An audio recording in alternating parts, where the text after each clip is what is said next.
হচ্ছে রান্না চাপিয়েছি মাশরুম কড়াইতে তেল দিয়েছি সাদা জিরে গোটা দিয়েছি পেঁয়াজ আদা রসুন সব কিছু কিন্তু কোনোটাই বাটিনি আর গোটা এইভাবে দিয়েছি। তেল কতটুকুনি দিয়েছি আপনারা তো নিশ্চয়ই দেখছেন যে কতটুকুনি তেল দিয়েছি। আর মাশরুমে লঙ্কার গুঁড়ো আর লবণটা দিয়ে রেখেছি।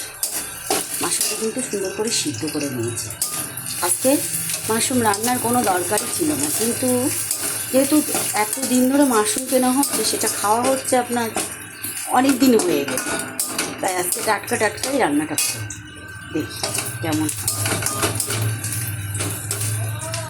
সেইভাবে ভালো করে না ছাড়ানো যায় না, এরকম একটা দেখুন তো, আমার জননী এই মাশরুম ভাজা মশলা দিয়ে ভাজা হবে, সেটাও ভীষণ ভালোবাসে। দেখুন, আর আমি এই মশলাটা ভাজছি।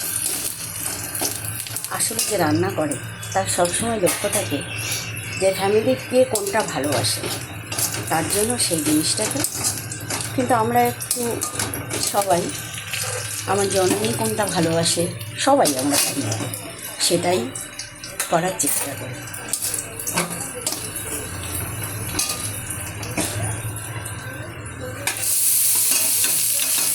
দিয়ে দিলাম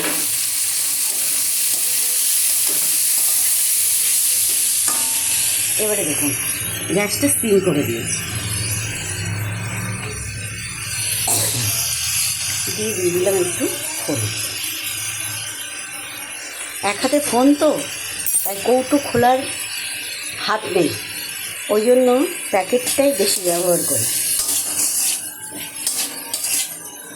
এই দেখুন, মনে হচ্ছিল যেন তেলটা বেশি হয়ে গেছে। এই দেখুন, কিন্তু তেলটা বেশি হয়নি। আমি এখন একটু ঢাকা দিই, তারপরে দেখাচ্ছি।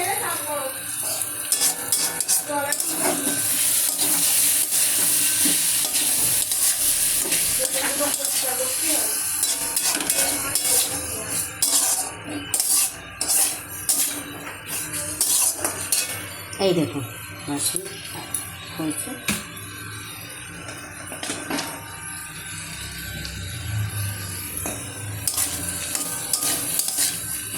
একটু আস্তে আস্তে দিলে বসে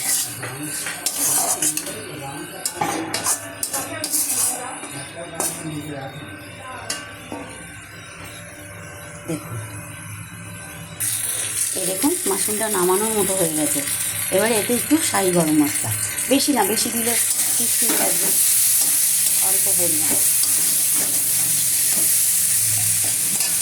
এবার আমার জননীকে একটু খেয়ে দেখতে বলেছি কেমন হয়েছে। ও বলেছে ভীষণ সুন্দর হয়েছে, ভীষণ সুন্দর হয়েছে। আপনারা দেখুন কেমন হয়েছে। দেখুন মাশরুমের চিলি চিকেন, এটা আলাদা করে কোনো ভাজাই লাগে না, শুধু পেঁয়াজ আদা রসুন পেস্ট করতেও পারেন, আবার ঝিরিঝিরি করে কেটেও নিতে পারেন। নামানোর আগে একটু বেশি পরিমাণে সস দেবেন। আপনারা খেয়ে দেখুন। আমি আজকে রান্না করেছি মাশরুমের চিলি চিকেন, কিন্তু মাশরুমটা আমি ভাজিনি, না ভেজেই চিলি চিকেন বানিয়েছি, একটুও যেন জল না থাকে।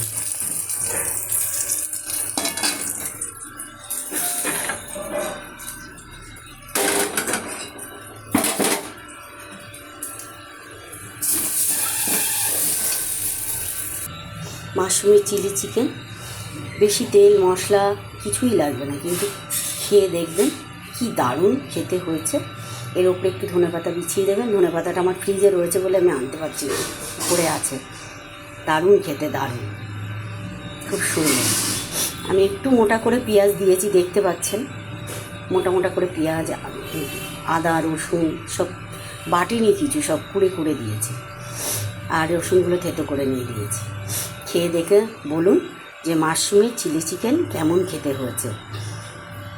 এখন আমার সাথে থাকুন, আর সবাই ভালো থাকুন, আমাকে ভালো রাখুন, আসবেন, টাটা।